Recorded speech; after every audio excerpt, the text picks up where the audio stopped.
उत्तराखंड राज्य के चमोली जिले में लोहगंज गांव से लगभग 30 किलोमीटर पैदल चलने के बाद एक झील है और इस झील को रूपकुंड कहते हैं। रूपकुंड या फिर रहस्यों का ताल, या ये जिस नाम से फेमस है द लेक ऑफ स्केलेटन्स यानी कंकालों की झील। इस झील को कंकालों की झील क्यों कहते हैं और इसके पीछे क्या रहस्य है, इस वीडियो में थोड़ा जानने की कोशिश करते हैं। नमस्कार, मैं हूं सूरज, स्वागत है आपका द रैंडम नॉलेज में।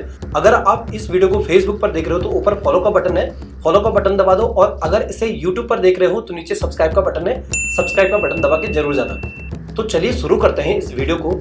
ये ताल रहस्यों के ताल के नाम से जाना जाता है। आखिर इसे ऐसा क्यों कहते हैं?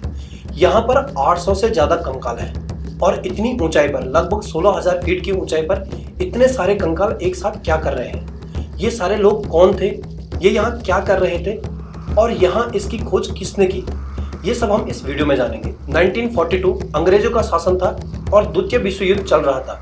उस टाइम पर हरिकृष्ण मांडवाल, जो एक इंडियन फॉरेस्ट ऑफिसर थे, उनको सबसे पहले इस तालाब के बारे में पता चला।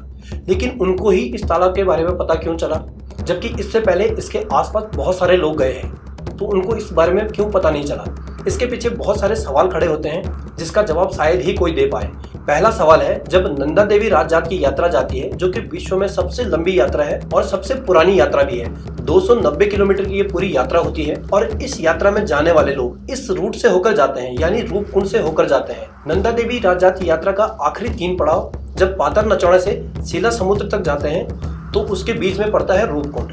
तो इस रूपकुंड को इससे पहले लोगों ने क्यों नहीं जाना, जबकि 1942 में जब इसके बारे में बताया जाता है कि इसकी खोज हुई थी, उससे पहले 5 बार नंदा देवी राजजात की यात्रा हो चुकी है। दूसरा सवाल खड़ा होता है, 1907 में त्रिशूल पर्वत की चढ़ाई करने वाले टीजी लॉन्गस्टॉप भी इसी रास्ते गए थे। इनके साथ 4-5 मेंबर और थे साथ में। तो इन्होंने ये झील क्यों नहीं देखी? इनको इस झील का पता क्यों नहीं चला, जबकि त्रिशूल पर्वत का रास्ता भी रूपकुंड से होकर ही गया? और तीसरा जो एक सवाल खड़ा होता है कि कहीं ब्रिटिशर्स, जैसे कि वो करते हुए आ रहे हैं कि हर एक डिस्कवरी, इंडियन डिस्कवरी पर वो अपना नाम लिखवा देते हैं, तो कहीं इस पर भी वो अपना नाम तो नहीं लिखवाना चाहते हैं?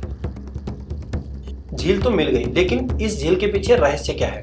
1942 में ही एक अंदाजा लगाया गया कि ये जापानीज लोगों की बॉडी होगी, जब वो वर्ल्ड वॉर के टाइम पर यहाँ पर आए थे और किसी घटना के कारण उनकी मौत हो गई होगी। लेकिन जब रिसर्च में पता चला तो ऐसा कुछ भी नहीं था। एक दंत कथा यहाँ पर बहुत फेमस है, और इस दंत कथा के अनुसार कन्नौज के राजा जस धावल अपनी रानी बालम्पा के साथ यहाँ पर नंदा देवी की यात्रा के लिए आए, और वो अपने साथ नृत्य करने वालों को भी लेकर आए। जब वो जा रहे थे अपनी यात्रा पर, तो तीर्थ यात्रा करते हुए वो इतना मौज मस्ती में जा रहे थे कि नंदा देवी इस बात से खुश नहीं हुई, और माँ नंदा ने उन्हें श्राप दिया, जिससे कि वहाँ पर बहुत तेज ओलावृष्टि हुई, यानी कि ओला गिरे, और उन ओलों से इन लोगों की मृत्यु हो गई। यह थी एक दंत कथा। लेकिन इसके पीछे साइंटिफिक रीजन क्या था?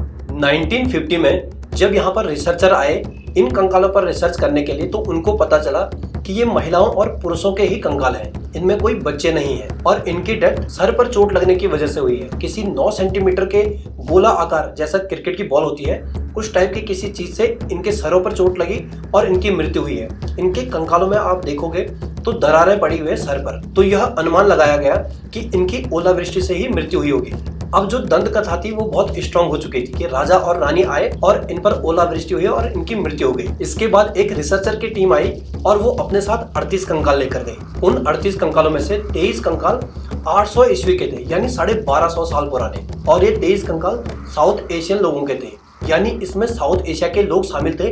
वो यहाँ पर गए होंगे। 38 कंकालों में से जो एक कंकाल मिला वो लगभग 1800 ईस्वी का था, आज से 200 साल पुराना, और इस कंकाल की पहचान साउथ ईस्ट एशिया में रहने वाले लोगों से हुई। इसका डीएनए कुछ उनकी तरह मिलता था। तीसरा, जो 38 में से 14 कंकाल बचे थे, उनकी पहचान आज के ग्रीस में रह रहे लोगों से हुई, यानी उन कंकालों का डीएनए और ग्रीस में रहने वाले लोगों का डीएनए लगभग सेम था। तो यह क्लियर हो चुका था कि ये एक बार के मरे हुए नहीं है, लेकिन लगभग 1000 साल के गैप में ऐसा क्या हुआ दोबारा कि ये लोग अलग अलग टाइम पर एक ही जगह पर मरे और बहुत ज्यादा की संख्या में मरे। नंदा देवी राजजात यात्रा के दौरान यह रास्ते में पड़ता है, और आप इसे आज की डेट पर भी देख सकते हो। यहाँ पर बहुत सारे कंकाल पड़े हुए हैं, और ये कहाँ से आए और एक्चुअल में ये लोग थे कौन, इसके बारे में किसी को भी कुछ अच्छे से नहीं पता है। आप इस रहस्यमयी ताल के बारे में क्या सोचते हो? ये कंकाल कहाँ से आए होंगे और कौन होंगे? हमें कमेंट बॉक्स में जरूर बता दो। धन्यवाद। Thanks for watching the random knowledge.